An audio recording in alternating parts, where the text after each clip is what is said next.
तो जय श्री कृष्णा, जय श्री राम, जय श्री राधे राधे, जय श्री महाकाल। इस प्रवचन में आपको स्मरण कराएंगे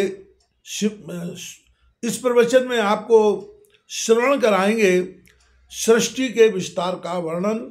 आधार होगा भागवत महापुराण।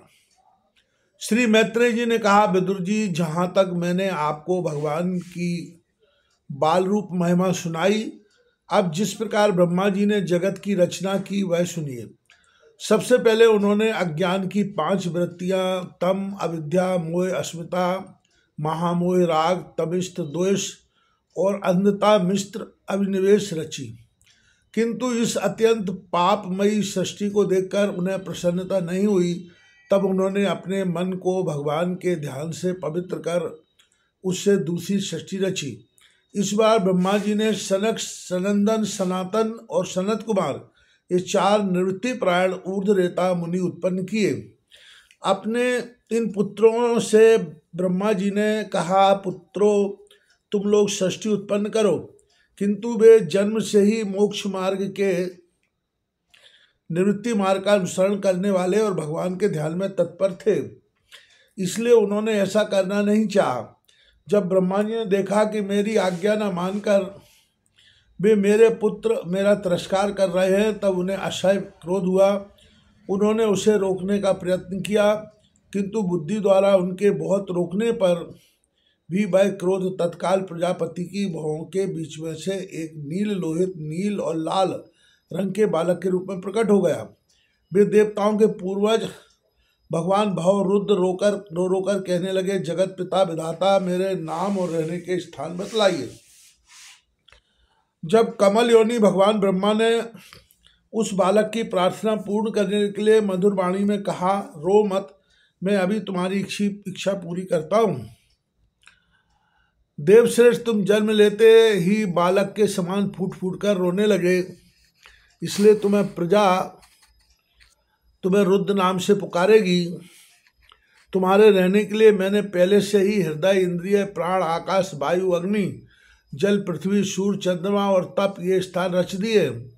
तुम्हारे नाम मन्यु, मनु, महिनस, महान शिव, ऋतुध्वज, उग्रेता, भव, काल, वामदेव और धृतव्रत होंगे तथा धी, वृत्ति, उष्णा, उमा, न्यूति, सर्पी, इला, अंबिका, इरावती, सुधा और दीक्षा, ये 11 रुद्राणियाँ तुम्हारी पत्नियाँ होगी। तुम उपर्युक्त नाम, स्थान और स्त्रियों को स्वीकार करो और इनके द्वारा बहुत सी प्रजा उत्पन्न करो, क्योंकि तुम प्रजापति हो। लोक पिता ब्रह्मा जी से ऐसी आज्ञा पाकर भगवान नील लोहित, बल, आकार और स्वभाव में अपने ही जैसी प्रजा उत्पन्न करने लगे।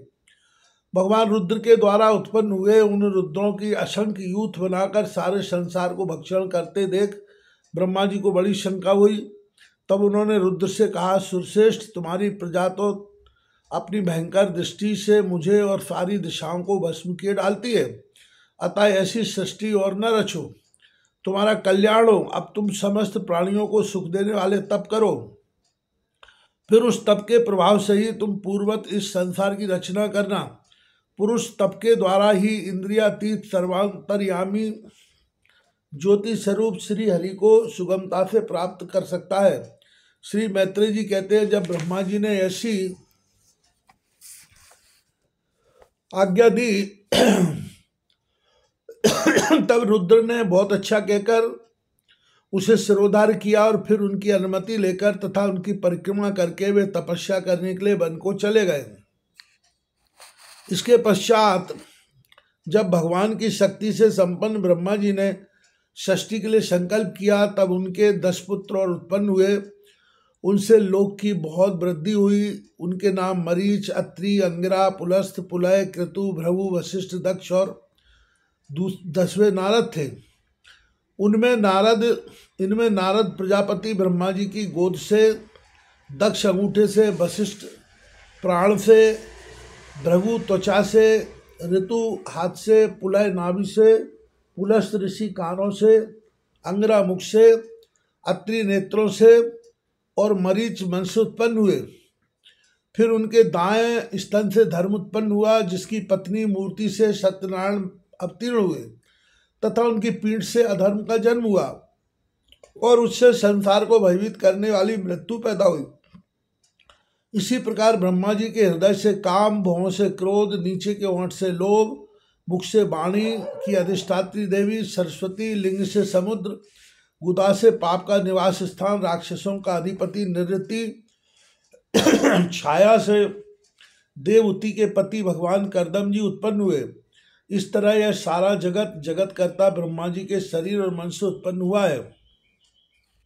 विदुर जी, भगवान ब्रह्मा की कन्या सरस्वती बड़ी ही सुकुमारी और मनोहर थी।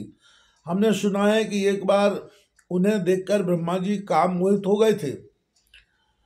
यद्यपि वह स्वयं वासनाहीन थी, उन्हें ऐसा अधर्ममय संकल्प करते देख उनके पुत्र मरीच आदि ऋषियों ने उन्हें विश्वासपूर्वक समझाया, पिताजी आप समर्थ हैं, फिर भी अपने मन में उत्पन्न हुए काम के वेग को न रोककर पुत्री गमन जैसा दुष्कर पाप करने का संकल्प कर रहे हैं। ऐसा तो आपसे पूर्ववर्ती किसी भी ब्रह्मा ने नहीं किया और न आगे ही कोई करेगा। जगत गुरु आप जैसे तेजस्वी पुरुषों को भी ऐसा काम शोभा नहीं देता, क्योंकि आप लोगों के आचरणों का अनुसरण करने से ही तो संसार का कल्याण होता है। जिन श्री भगवान ने अपने स्वरूप में स्थित इस जगत की को अपने ही तेज से प्रकट किया है, उन्हें नमस्कार है। इस समय वे ही धर्म की रक्षा कर सकते हैं।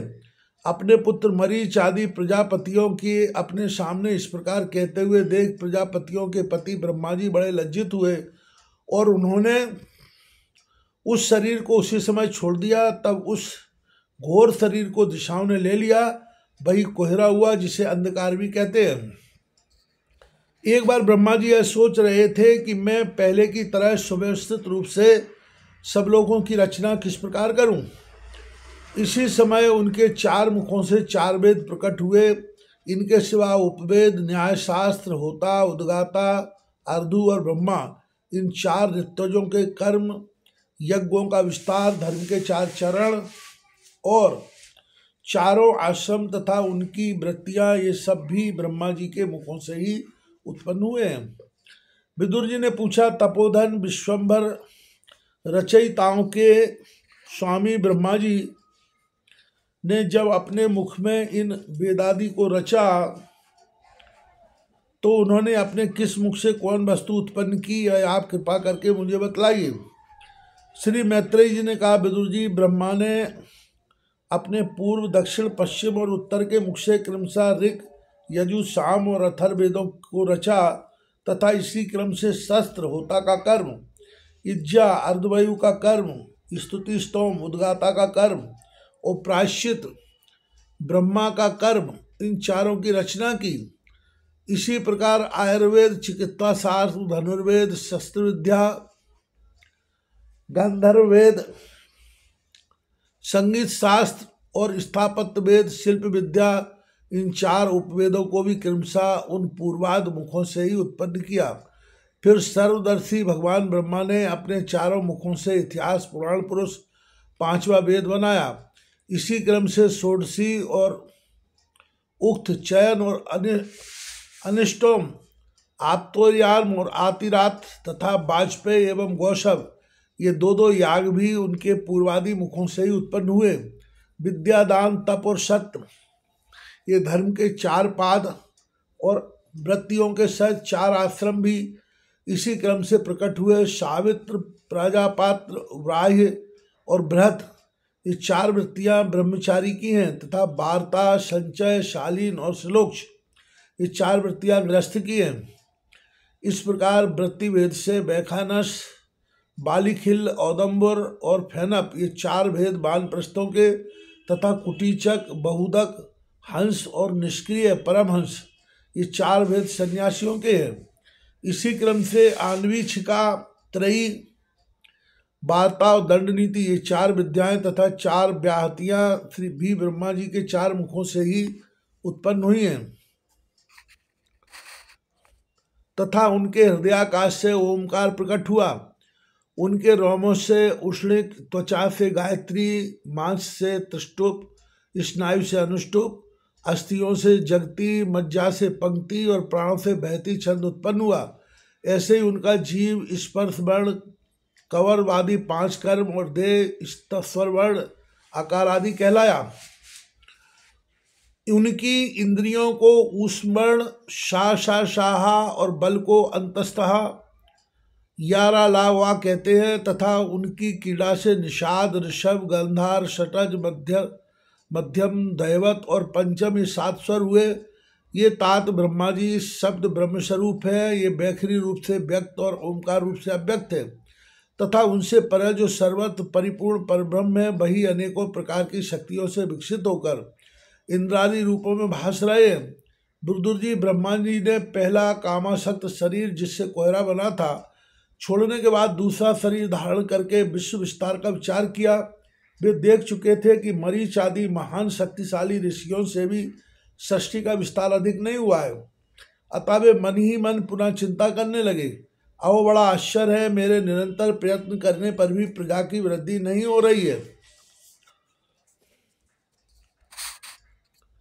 मालूम होता है इसमें दैव ही विघ्न डाल रहे हैं। जिस समय यथोचित क्रिया करने वाले ब्रह्मा जी इस प्रकार दैव के विषय में विचार कर रहे थे, उसी समय अकस्मात उनके शरीर के 2 भाग हो गए। का ब्रह्मा जी का नाम है, उन्हीं से विभक्त होने के कारण शरीर को काय कहते हैं। उन दोनों विभागों में एक स्त्री पुरुष का जोड़ा प्रकट हुआ। उनमें जो पुरुष था वह सार्वभौम सम्राट स्वयंभू मनु हुए, और जो स्त्री थी वह उनकी महारानी शत्रुपा हुई। तब से मिथुन वर्ग स्त्री पुरुष संभोग से प्रजा की वृद्धि होने लगी।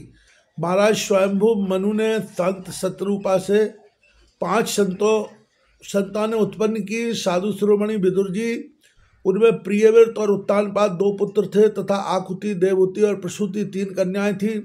मनु जी ने आकुति का विवाह रुचि प्रजापति से किया। मझली कन्या देवहूति कदम जी को दी और प्रसूति दक्ष प्रजापति को। इन तीनों कन्याओं की संतानों से सारा संसार भर गया।